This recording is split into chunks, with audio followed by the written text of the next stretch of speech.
Hey, so I wanted to start doing these recordings of poems that I just read, just because I really love poetry and I feel like I don't have a ton of people in my life that I can kind of like read poems to. But reading poems out loud is a really big part of like, reading them out loud and sharing them with people is a really big part of kind of enjoying them for me. And I don't know, I feel like it's when I come across a really beautiful poem or a poem that just speaks to me in some way, I just like, I want to share it with people. And I have a couple people in my life that I can kind of like share poems with, but, some of them don't really live nearby. And, I feel like I just want to, put these out there just as a way for me to enjoy the poems more myself, just the act of speaking them out loud and sharing them. And then also, just to share them with people and hopefully people will come across these and, enjoy hearing these poems. In the description of the video, I'll put the link to each poem that I do. And a lot of times it'll be a link to the Poetry Foundation. If you've never been there before, poetryfoundation.org. They have a ton of poems that you can read for free. It's a great resource. They have older poems, classic authors, newer authors, like everything. So it's pretty great. So the poem that I'm going to read today is called Vow. It's by Diana Khoi Nguyen, or Wen, I think is how it's pronounced. And it just has really beautiful word choices and sounds. And also the imagery is great. So I hope you like it. And if you want, you can click on the link and you can like read along with me if that helps you to enjoy the poem more. Okay. It will be windy for a while until it isn't. The waves will shoal. A red-legged cormorant will trace her double along glassy water, forgetting they are hungry. The sea will play this motif over and over, but there will be no preparing for it otherwise. Water will quiver in driftwood, sound preceding absence. A white dog trailing a smaller one, ghost and noon shadow, two motes disappearing into surf. And when the low tide comes lapping and clear, the curled fronds of seaweed will furl and splay, their algal sisters brushing strands against sands where little neck clams feed underwater. Light rain will fall, and one cannot help but lean into the uncertainty of the sea. Bow, a knot of two loops, two loose ends, our bodies on either side of this shore where we will dip our hands to feel what can't be seen. Horseshoe crabs whose blue blood, rich in copper, will reach for cover, hinged between clouds and sea. It will never be enough, the bull kelp like a whip coiling in tender hands, hands who know to take or be taken, but take nothing with them. I will marry you. I will marry you, so we can owe what we own to every beautiful thing. Yeah, I just love what Diana Nguyen does with certain words here. The line of the curled fronds of seaweed will furl and splay, their algal sisters brushing strands against sands where little neck clams feed underwater. Like that line is just amazing to me. And then, I like that she mentions these like little you know, these little details about things like, you know, the horseshoe crabs having blue blood rich in copper, which kind of, you know, it's like one of those things where like you can't really, it's not something that she's like observing, it's something that she knows, because like she doesn't see that their blue blood is rich in copper, you know, she just like knows that. Um, and yeah, I like the bull kelp um, is a great term. Um, and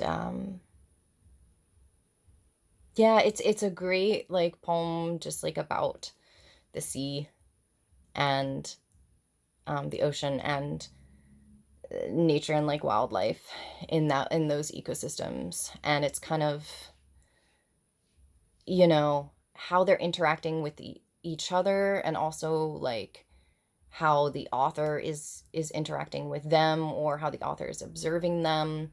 And um you know, kind of the author seems to be almost like kind of like what's the word, not even comparing, but just like observing these things, and then, you know, kind of contrasting and comparing them with like humans, and, you know, how humans relating to each other, you know, like, you know, talking about the bull kelp, like a whip coiling in tender hands, hands who know to take or be taken, but take nothing with them.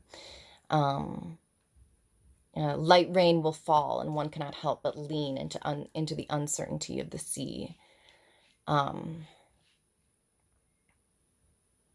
yeah, and things that are kind of, you know, almost anthropomorphic, like um, the red-legged cormorant who forgets they are hungry, you know.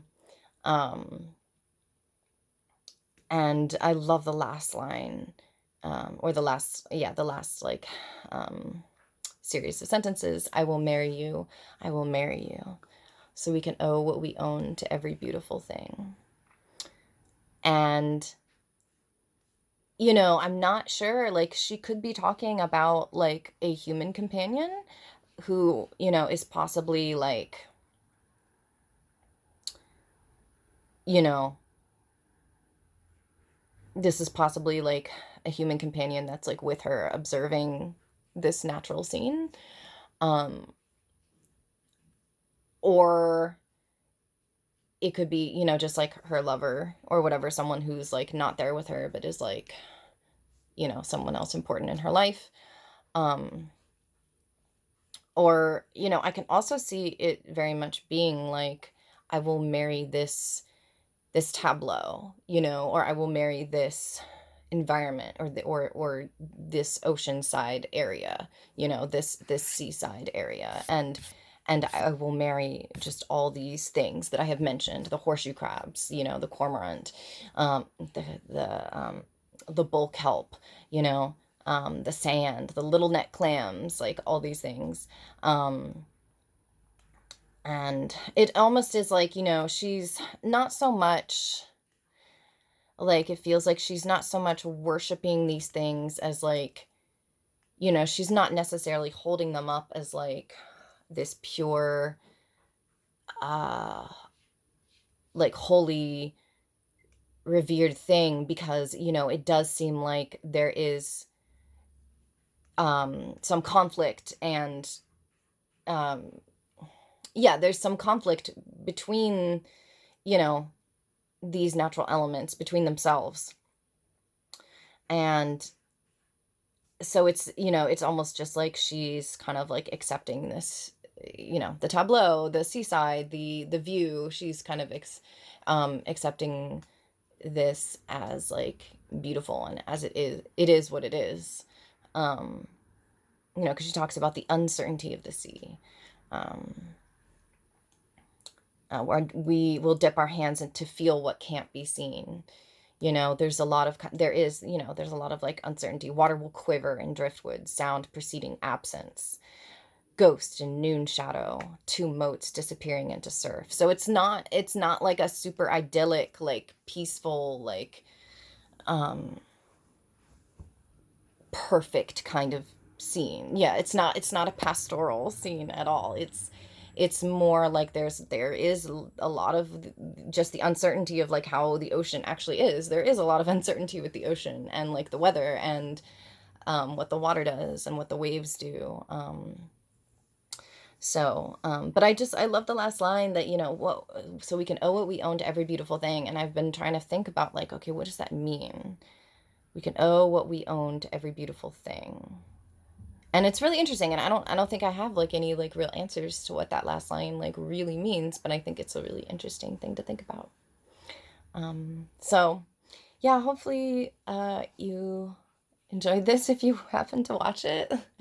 Um, I really love poetry. I really, really do. And I think more people should love it. I think it is something that it's so worth falling in love with. Like it really, really is. And I will hope more people will fall in love with it. I think it's an amazing art form, and it hits me in ways that other forms of art don't. Um, and I love every form of art pretty much. I love, but in different ways. And I think like poetry is just like so vital to me. So I just want to share it. So yeah, I let me know if you enjoy the commentary after the poem. If you watch this, if you enjoy the commentary after the poem, or if you would just rather have it be like just the poem being read. Because I don't want to like go on and on if no one's gonna listen to this part and I'm just talking into the void. But yeah, so that's Vow by Diana Khoi. I might be pronouncing that wrong. Diana Khoi Nguyen. And I will post the link in the description. So, all right. Thanks for watching.